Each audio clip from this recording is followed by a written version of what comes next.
terus ya guys.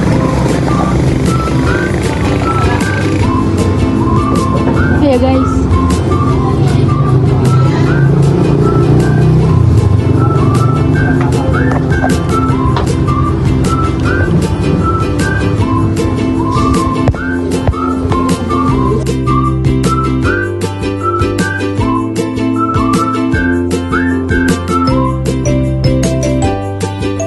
Pak Agus ya, Pak ya. Pak Agus. Ibu Erna. Bu Erna tinggal di sini. Dengan Bapak Budi Putri Mulia ya Pak. Iya, Tri Mulyani. Bapaknya kan. Saya dulu pendiri asosiasi Dasar atau filosofi pengobatan yang Bapak Ibu jalani. filosofinya ya kita mah satu tadi itu membumikan sunnah Nabi, bukan mengobati masyarakat. Yang moto kita masyarakat sehat, kita sehat, gitu aja. Intinya gitu. Kita menolong sesama, dapat pahala, dapat cuan juga kan gitu kan. Pahalanya Berarti menjalankan sunnah juga ya Pak ya? utamanya sunnah. Kalau kayak apa aja sih Pak keluhan atau penyakit yang biasa ditangani? Yang paling sering ditangani? Sering nomor satu asam lambung, asam urat, kolesterol, nyari-nyari sendi. Itu yang paling umum sering ditangani ya Pak ya? Saya juga di RCA juga rekonstruksi darah otot dari buat olahraga juga kan. Kalau dia udah lebih dari 25 tahun kan. Itu ngobatin pasien. Mulai saya masih kerja udah ngobatin dulu. Artinya masih hanya sekedar yang tahu aja. Prosedur khusus sebelum memberikan terapi kayak misalkan diagnosis pemeriksaan atau ada ritual-ritual? Kita pertama emang sama aja ya dengan di pengobatan konvensional ya, kita tanyakan riwayat kan, jelasnya kan jelas penyakit, lukanya apa, sudah pernah terapi belum, itu wajib. Iya. Itu tanyakan sederhana, usianya, riwayat penyakitnya apa, sudah pernah belum, kebiasaan hidupnya. Kalau diterapkan semua kan susah. Kebiasaan hidupnya, pola makannya, ya, BAB-nya berapa kali sehari, itu harus semua ada. Kalau kita terapkan sebenarnya begitu. Cuman kita kalau masakan dianggap, gitu aja ribet-ribet. Orang yang nggak mau ribet-ribet, paling kan cukup tanya nama, keluhan apa, sudah pernah bukan, tapi kita udah tahu. Tensinya kadang ya, tensi pakai. Jadi nggak ya kita prosedurnya ditanyakan, terus mungkin kalau wanita hamil enggak, ya kan, ada kelainan kulit enggak, ada riwayat penyakit tertentu enggak, kan gitu. Tidak semuanya bisa dibekam, ada yang tidak perlu dibekam. Karena ada yang alergi kulit juga ya Pak ya biasanya? Alergi kulit kalau nggak masalah. Jadi nggak boleh makan apa-apa. Kecuali kulitnya mungkin bekas operasi, bekas penyakit kuatul seluruh tubuh, putih-putih, bisa. Nanti kan makin melebar. Kalau nggak sih nggak masalah. Nanti kalau ritual-ritual khususnya nggak ada ya? Ritualnya ada, ya berdoanya udah cukup ritualnya. Semuanya kan harus dibarengi berdoa. Iya, betul. Kalau kita nggak berdoa kan sombong namanya. Iya. Merasa kita bisa, bahwa semuanya kan kita kan hanya perantara. Emang tiap bekam sembuh? Ya enggak. Kalau pengalaman Bapak atau Ibu kayak manfaat utama pengobatan komplementer bagi pasien itu apa sih Pak? Pengalaman gimana nih? Maksudnya? Kayak semacam pengalaman utama untuk manfaat Gini, dari pengobatan. kalau orang sakit itu rata-rata kan akan terus berulang-ulang. Jangan sekali itu. Karena apa? Pola hidupnya. Betul nggak kan? Sekarang Sama ada pola hidupnya. orang sakit kadang-kadang beberapa bulan dan sakit itu lagi kan itu. Kalau kita mau mengikuti sunat ya bulan bekam bagus. Kalau enggak dia tunggu sakitnya aja. Nanti baru bekam lagi. Kan banyak gitu. Karena bekam itu kan ada peringatan. Kalau orang yang sudah pernah bekam 4 kali ada warning. Ibaratnya mau ada tsunami itu udah tahu. Kan? Ada sih pasti. Sudah 4 kali kok nggak enak badan, udah bekam aja. Cuman kalau belum pernah bekam nggak ada warning. Kan? Mau ada tsunami itu ibarat orang kan ngomong, oh gua mah nggak pernah sakit-sakitan, tiba-tiba ngejengkang, ya kan? Karena tidak ada warning. Kalau sudah bekam, insya Allah terus sekali jauh. Dibarengin puasa sunnah mungkin Senin Kemis, dibarengin olahraga, dibarengin pola hidup makan yang sehat seimbang, gizi kan, dibarengin pikiran, kan semuanya harus mengimbangi. Nggak bisa hanya kita mengandalkan darah mati diambil, sementara pikiran kita berat, pola makannya nggak bisa. Makanya tadi bilang, Pak berapa kali sembuh? Ya tergantung pola hidupnya, kita nggak bisa menjanjikan. Gimana lagi, balik lagi ke pola hidup ya Pak ya. Contoh kasus keberhasilan yang paling berkesan buat Bapak gitu, dari pengobatan pasien ke pasien. Kalau untuk yang ringan-ringan sih spontan di sini ya, kayak pusing kepala, masuk angin, pegel-pegel itu lah. Kalau penyakit berat mungkin butuhkan beberapa tahap. Untuk beberapa kali. Karena kan nggak semua pasien itu disiplin, Iya betul. kan? Satu kali diobatin, suruh beli minum herbal, minum apa nggak minum, kan? Karena alasannya kan mungkin biaya nggak ada, kan? Tinggal itu datang lagi nggak datang lagi, kan? Kita nggak tahu kesembuhan dia. Iya. Udah enak kan? Nanti 6 bulan baru datang lagi, udah enak, ya begitu. Kalau yang ringan-ringan aja kalau masuk angin, pusing-pusing, pegel-pegel itu insya Allah selesai ya. Sudah bisa ngobrol enak. Tapi sejauh ini yang penyakit berat yang mungkin udah berhasil sembuh itu apa sih? Banyak. Stroke juga banyak. Tapi yang misalkan stroke tuh yang tadinya nggak bisa jalan gitu ya Pak. Jadi Stroke itu tidak semuanya nggak bisa jalan. Stroke itu macam-macam. tapi ada yang kayak gitu Pak. Ada stroke muka, stroke wajah, kan? Ada stroke tangannya, stroke badannya. Kalau kan ada stroke ringan, stroke beratnya. Tergantung kelasnya kan. Tuh, kapasitas penyakitnya gimana kan? Tangannya juga beda-beda. Kalau hanya stroke yang sampai sini, kalau termasuk kan stroke. Leher nggak pakai helm terlalu tidak stroke. Orang kan nggak nganggap, nggak stroke tuh yang tidak bisa jalan aja. Nggak begitu. Bahkan ada yang stroke setengah doang ya Pak ya. Stroke kan bahasa itu kan tiba-tiba. Iya. Nah, tiba-tiba tanah yang nggak tahu, gua mau nggak merasa tiba-tiba kecelakaan. Kalau pengalaman Bapak atau Ibu kayak manfaat utama pengobatan komplementer itu apa sih Pak? Kayak pandangan terhadap hubungan antara pengobatan pasien komplementer dengan medis modern. Kalau komplementer yang jelas kan meyakinkan pasien bahwa tidak ada penyakit yang tidak sembuh, ya kan? Mungkin belum waktunya aja.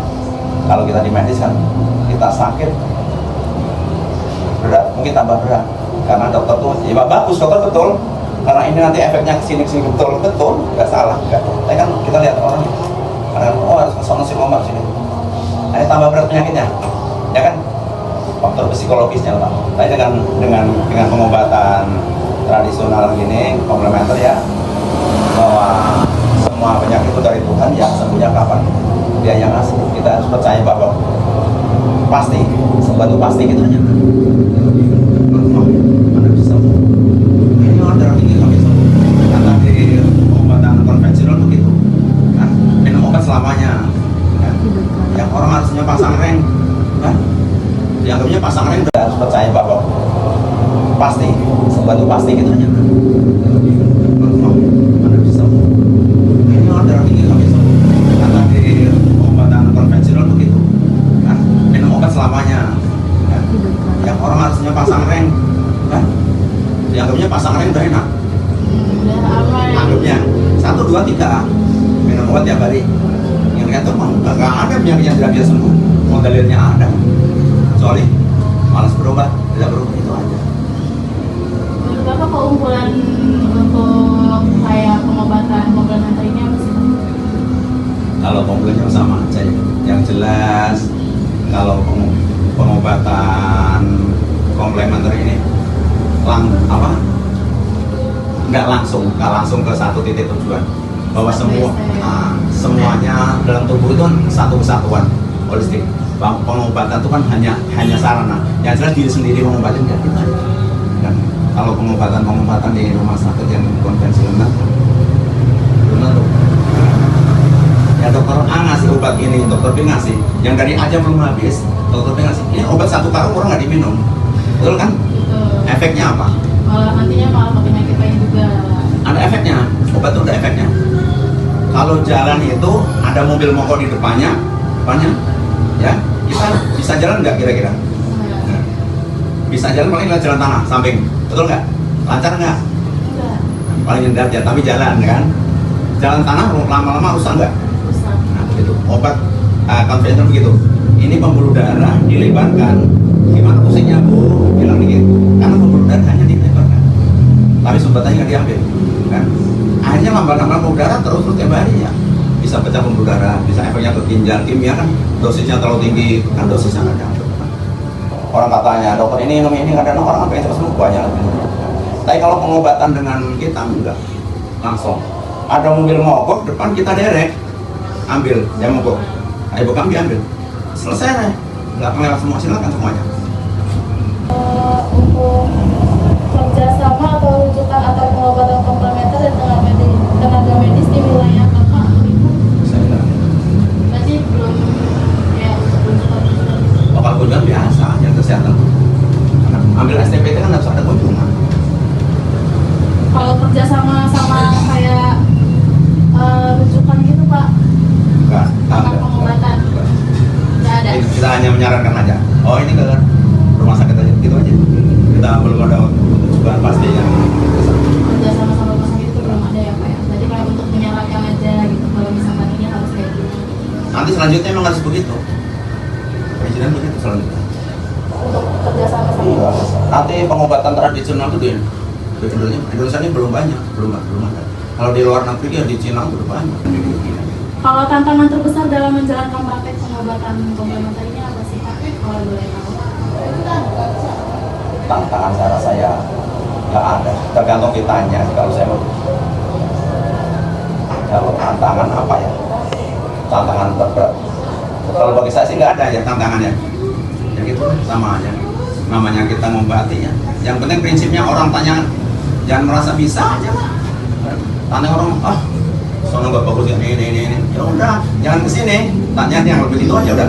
Kan ada orang merasa lebih pinter, biasa dari rumah sakit lebih pinter. Sudah gimana kita ngadepinnya?